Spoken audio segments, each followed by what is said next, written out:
कोई भी खाता व्यक्तिगत नहीं है। हम पढ़े दे रहे हैं पैरा 12, ये लिखा है कोर्ट ने कि वो समझ में आ रहा है? हाँ, आ रहा है। आप जो पूछ रहे हैं डॉक्टर, मैं समझ आ रहा है, आप कह रहे हैं किसने कहाँ। लिखा है? ये ट्रायल कोर्ट ने लिखा मैं है। ट्रायल कोर्ट की बात ही नहीं कर रहा। ट्रायल कोर्ट का ऑर्डर तो आपके पक्ष का है। हाँ, अपीलेट कोर्ट का ऑर्डर आपके खिलाफ है आपके हिसाब से। अपीलेट कोर्ट ने ऐसा कहाँ लिखा है कि फला फला खाता ट्रस्ट का है, वो इनका व्यक्तिगत माना जाता है? उसको उसको उन्हें आप हमारी बात नहीं, समझे? हम समझ गए डॉक्टर। क्योंकि अपीलेट कोर्ट ने जो ऑपरेटिव पार्ट है हाँ, वो ये है कि इनके व्यक्तिगत खाते के संबंध में सर्टिफिकेट जारी करें। कोर्ट ने ये तो नहीं कहा कि ट्रस्ट के खाते को भी इनका व्यक्तिगत खाता माना जाए। लेकिन तो अपीलेट दिस समझ गए। Order at present is not making any prejudice to you. At present is not making any prejudice. नहीं लॉर्डशिप, हमें प्रेजुडिस इसलिए हो रहा है कि इनका व्यक्तिगत खाता एक भी है ही नहीं है। तो इसने कोर्ट ने कहा लिखा है कि ट्रस्ट के खाते का सक्सेशन जब सर्टिफिकेट। इनका एक भी व्यक्तिगत खाता नहीं तो कोर्ट ने, अपीलेट कोर्ट ने तो किस ये अभी ये this is a matter of consideration again by the trial court की कोई व्यक्तिगत खाता है या नहीं। कोई ट्रस्ट ट्रायल का। कोर्ट ने लॉर्डशिप कंसीडर किया, ट्रायल कोर्ट ने कह दिया इनका एक भी व्यक्तिगत खाता नहीं है। तो ट्रायल कोर्ट ने तो इन्होंने किस आधार पर कहा कि इनने व्यक्तिगत लास्ट खाता? पैराग्राफ में लिख दिया, लेकिन कहीं अप्रिशिएट नहीं क्या? किया कौन सा पर्सनल खाता तो है। अभी भी क्या प्रॉब्लम है आपको इस ऑर्डर से? तो वो तो क्यों पूरी मैडम, आपका व्यक्तिगत खाता कौन सा माना है इसमें? अब आप पढ़ेंगी, रहने दीजिए। आप बताइए कौन से कोर्ट में? व्यक्तिगत खाता ट्रायल कोर्ट ने एक भी नहीं माना, अपीलेट कोर्ट ने अपीलेट कोर्ट ने एक आध व्यक्तिगत नहीं खाता। नहीं माना, अपीलेट कोर्ट ने कहीं नहीं लिखा। पूरा पूरा ऑर्डर निरस्त कर दिया अपीलेट कोर्ट ने, बस इतना ही बार लिखा। बड़ा मुश्किल है, तो क्या करे अपीलेट कोर्ट ने निरस्त नहीं करे तो? अब ये बताइए on what basis it has been satisfied? My lord, appellate court कम से कम ये तो लिख देती कि अपीलेट कोर्ट किस क्या आधार में लिखा है? चलेगी। कौन से खाते को उन्होंने जो है ट्रस्ट के खाते को व्यक्तिगत माना है? लॉर्डशिप ऑपरेटिव पैराग्राफ में लिख दिया, लेकिन उसको डिस्क्राइब किया ही नहीं है जजमेंट में ऊपर अपने।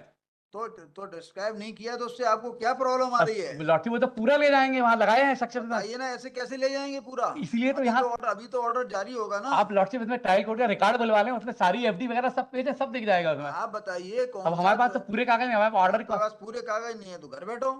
एफडी वगैरह पूरे रिकॉर्ड उसी में है। नहीं तो नहीं, ऐसे नहीं। इसीलिए my Lord honourable high court इसलिए हमारी रिवीजन एडमिट की थी और स्टे किया था ऑर्डर। करा होगा ऑनरेबल हाई कोर्ट ने।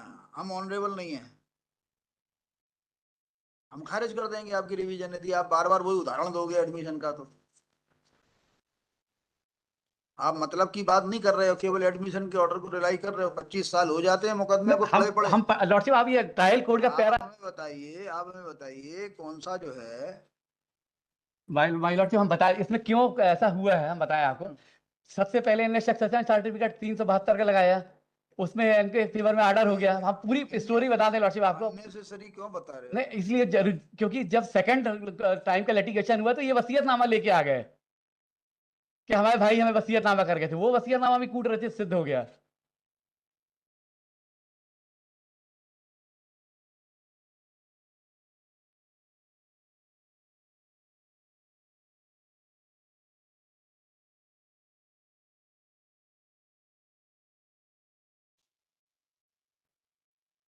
पेज नंबर पैरा नंबर 53 पढ़िए। हाँ, आवेदक द्वारा प्रस्तुत दस्तावेज जिनके आधार पर आवेदक ने उमा शंकर तिवारी की चल संपत्ति बैंकों में जमा राशि व फिक्स डिपॉजिट को प्राप्त करने हेतु उत्तराधिकार प्रमाण पत्र तत्संबंध दस्तावेज प्रदर्शित 25 बुंदेलखंड क्षेत्रीय ग्रामीण बैंक की पासबुक स्वामी विष्णु प्रपन्नाचार संस्थान भीमकुंड भजना के नाम से, इसी प्रकार प्रदर्शित 26 की पासबुक बुंदेलखंड क्षेत्रीय ग्रामीण बैंक उमा शंकर तिवारी आचार्य भीमकुंड नाम की है। प्रदर्शित 27 भारतीय स्टेट बैंक की पासबुक में खातेदार का नाम विष्णु प्रसाद त्रिपाठी उल्लिखित है। भारतीय स्टेट बैंक की सावधि जमा रसीद प्रदर्शित 2829 विष्णु प्रपन्नाचार पुत्र शिव कुमार के नाम से जमा राशि, इसी प्रकार 31 आप बोल रहे हो ये तो सब कोर्ट ने लिखा तो है, ये इनके नाम से, ये इसमें ट्रस्ट वाली बात कहाँ लिखी है? ये अब आप आखिरी में पढ़ते जा रहे हो बिना समझे पढ़ रहे हो। लिखा है, पाने के अधिक लिखा है, लास्ट में लिखा है, यही लिखा है। आपको ये कुछ समझ में आता है क्या थोड़ा बहुत या नहीं आता? ये लास्ट में लिखा है कि नहीं उत्तराधिकारी नहीं, ये देखें आप पैरा समझ 62 में में आ देखें। रहा है आपके पढ़ते हुए, आपके समझ में आ रहा है कुछ या हाँ, नहीं आ रहा? नहीं लिखा है अलग अलग। आप जब कोर्ट ने ये लिखी ट्रस्ट की प्रॉपर्टी लिखा है लॉर्ड, पाने का अधिकारी नहीं, लास्ट में देखे ना ये पैरा से 62 में देखे लिखा है। अतः इस स्थिति में उमा शंकर त्रिपाठी और विष्णु प्रसाद के उत्तराधिकार की हैसियत से आवेदक क्या क्या जमा क्या? राशि को प्राप्त करने का अधिकारी नहीं है। पैरा कौन सा? ये 62 पेज में ये 62 पेज 64 इसी का 62 पेज में इसी पैरा 53 का लास्ट। आपको कुछ बिल्कुल भी समझ में नहीं आता, मुझे लग रहा है हम क्या कह रहे हैं, या तो समझना नहीं चाह रहे आप। प्रपन्ना चार के नाम से आपको क्या इतनी हड़बड़ाहट क्यों है आपको? हम जल्दबाजी कर रहे हैं क्या? नहीं नहीं लॉर्ड। आप बिना समझे क्यों बोल रहे हो कुछ भी? अभी जो 4-5 लाइनें आपने पढ़ी, ये उन्होंने लिखा है कि ये इनके पर्सनल नाम से हैं। अब आपका कहीं कोई कागज आपने लगाया है कि ये उनके पर्सनल नाम से नहीं है, ये ट्रस्ट के नाम से है। रिकॉर्ड बुला लें लॉर्ड जी, सब मैं कुछ। क्यों बुला लूं? आप अपने पहले बताइए ना, प्लीडिंग में कहाँ लिखा है कि ये जो है P26, P25, P27, P28, P29 की फाइंडिंग गलत है। ये जो है हमारी ट्रस्ट के नाम का खाता है, कहाँ लिखा है पिटीशन में? हाँ, हमने अपील मेमो में लिखा है लॉर्ड बताइए।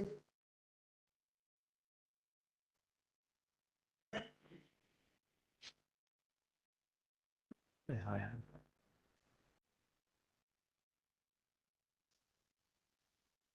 पूरे अपील मेमो के किसी भी ग्राउंड में पी शब्द नहीं लिखा, आप बोल रहे हो हमने लिखा है। ये जो P26, P24, P25, P26, P27 word ही नहीं है आपके मेमो में, हमने लिखा है। भाई लॉर्ड जी, हमारा सिर्फ इतना कहना है, कोर्ट ने ये। आपका कहना कुछ भी हो, हमारा क्या कहना है वो प्रिवेल करेगा। नहीं आप भाई लॉर्ड, हम कह रहे हैं आप इसलिए आपसे कह रहे हैं जो कोर्ट ने लिखा है उसका उल्टा बता दो बस, आप सो ये आपका काम हो जाएगा। और कोर्ट का जो आप आखिरी का लाइन जो पढ़ते हो ना, वो बिना सोचे समझे पढ़ देते हो। जो कोर्ट ने उस लाइन, उस जो आखिरी में जो लिखा है ना, इसको एंटाइटलमेंट नहीं माना है, वो उसके लिए माना है जो ट्रस्ट का खाता है। भाई लॉर्ड सिर्फ इनका व्यक्तिगत खाता कोई नहीं था। आप रिकॉर्ड बुलाएं, कोई क्योंकि इनके आय क्यों का। बुला लूं रिकॉर्ड? भाई लॉर्ड सिर्फ इनको आय का बुला ले रिकॉर्ड। भाई, क्यों पेश कर देंगे आप रिकॉर्ड? क्यों करें 15 साल बाद आपका रिकॉर्ड का ऑर्डर पेश करने का? सॉरी सॉरी सॉरी, अभी आगे पढ़ो आप। किसी को पढ़ रहे थे ना, पैरा पैरा पैरा 53 पढ़ो।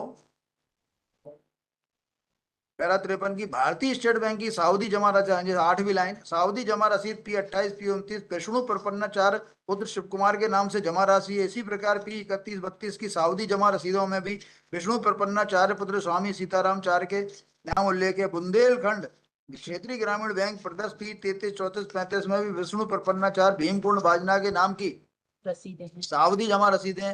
भारतीय स्टेट बैंक चालू खाते की वही P45, भारतीय स्टेट बैंक की पासबुक प्रदर्श P44 में नारायण संस्कृति विद्यालय समिति भीमकुंड अध्यक्ष का उल्लेख है। ये इसका इसका जो है आपका केस ठीक है। ये P44 जो है, in respect of P44 you can argue only, उल्लेख है इस प्रकार आवेदक द्वारा प्रतिशत P25, 29, 31, 35 फिक्स डिपॉजिट राशि का खातेदार न्याय समिति नहीं है, बल्कि व्यक्तिगत रूप से मृतक उमाशंकर त्रिपाठी और विष्णु प्रपन्नाचार्य के नाम खाते में जमा राशि है। जबकि प्रदत्त P45 श्री नारायण संस्कृत विद्यालय भीमकुंड के अध्यक्ष पद की हैसियत से विष्णु प्रपन्नाचार्य को खातेदार के रूप में पासबुक जारी की गई है। और इसी प्रकार प्रदत्त P44 की भारतीय स्टेट बैंक की पासबुक नारायण संस्कृत महाविद्यालय अध्यक्ष हरि प्रपन्नाचार्य नारायणाचार्य खाते में उल्लेखित है। अतः इस स्थिति में उमाशंकर त्रिपाठी और विष्णु प्रपन्नाचार्य के उत्तराधिकारी की हैसियत से आवेदक P44-45 के बैंक खातों में जमा राशि को प्राप्त करने का अधिकारी नहीं है। ये जो आप पढ़ रहे थे, ये 44-45 के बारे में है। I am talking about P25 लगायत 29 एंड 31 लगायत 35। एक लाइन वहां की पढ़ देते, एक वहां की पढ़ देते, सही तुम्हारी बहस पूरी और सही एडमिट हो जाता है केस।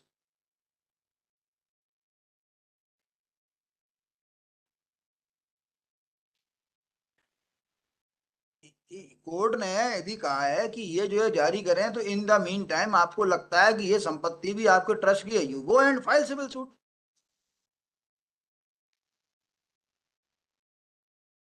भाई क्या करें, सक्सेशन से इसके अंदर इतनी इंक्वायरी नहीं कर सकते कि ये ट्रस्ट की प्रॉपर्टी है या उसकी है? जिसका नाम लिखा है उसका उसका उसकी मानी जाएगी, और उसका ये भाई है। आप लोगों को कोई राइट है तो वो अपना सिविल सूट में जाओ। और कोर्ट जो ने यही लिखा है, पर कोर्ट ने यही लिखा है, प्रकरण विद्वान विचारण न्यायालय की ओर इस निर्देश के साथ प्रेषित किया जावे कि विधि अनुसार आवेदक की ओर से उचित न्याय शुल्क प्रस्तुत किए जाने पर उसके पक्ष में धारा 372 के अंतर्गत विधिवत चल संपत्ति मृतक उमाशंकर और विष्णु प्रपन्नाचार्य के व्यक्तिगत नाम से बैंकों में जमा राशि को प्राप्त करने हेतु प्रमाण पत्र जारी किए जावे। क्यों नहीं करेगी कोर्ट?